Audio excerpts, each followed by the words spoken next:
business major and she has a passion for cooking, so she's going to teach us how to make gumbo.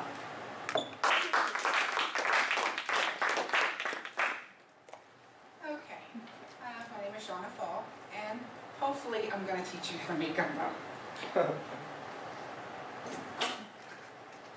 Alright, a little bit of history. Of all of the dishes in Louisiana, gumbo is the most famous. It outranks jambalaya, red beans and rice, which are the most common that you hear a lot of. It is one of the oldest dishes as far as culinary pride. Like, they go back in the records and look, and this is the only dish that shows way, way back. It's become a cultural icon. They gave examples of it compares to jazz in the bayous. But if you can go to birthday parties or even Christmas and different holidays, and they will have gumbo or some sort of concept, because there are different ways of making it, which I'll tell you about. Gumbo can be found in any restaurant that you go to, except for, of course, like McDonald's. Let's see. First, your basic ingredient of your gumbo is called roux.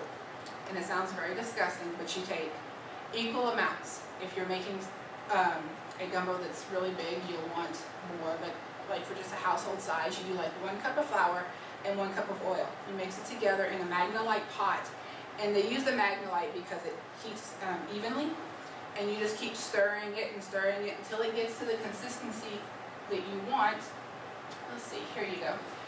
You can see how it starts off kind of the yellowish looking color, which that is used for other types of things. And then it gradually gets darker.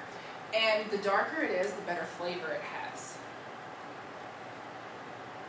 Okay, to make your gumbo, once your roux gets to the consistency and the color that you want, you take and you get a big pot and you fill it with about 6 to 8 cups of water.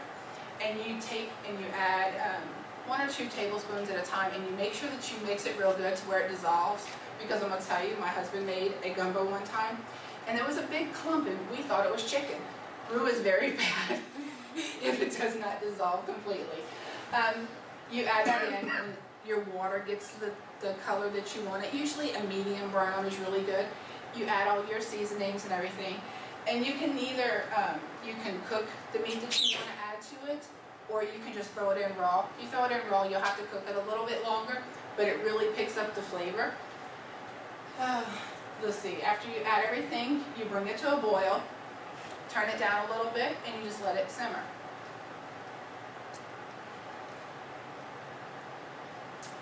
Putting in the right amount of spices is what we call sesbon. Sesbon meaning delicious, full of flavor, very appetizing. And they use many different things. We have, which you can find in the grocery stores here, it's called Tony Chachere's. It's in a green can with a little Cajun cook man on the front of it. It has garlic and thyme and cayenne pepper and black pepper. There's so many different things in there. The majority of gumbo falls into 3 separate categories. They have your seafood gumbo. Not really. That consists, most people put like shrimp and crawfish and crabs, oysters, just kind of whatever you want to put in it. Oops. Let me go back.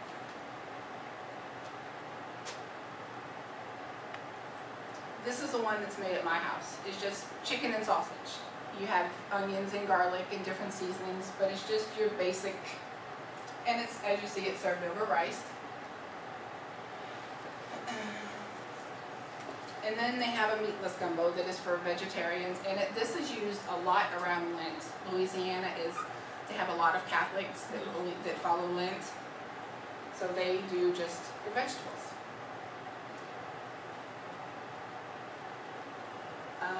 As I showed you, gumbo can, basically you make your roux and you can put whatever you want in it. I mean, it's pretty much universal. You do whatever you want.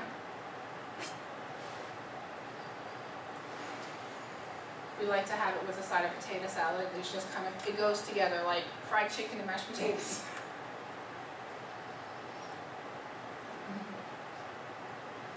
Let's see. Hopefully I've taught you how to make a gumbo and the roux and how to serve your gumbo.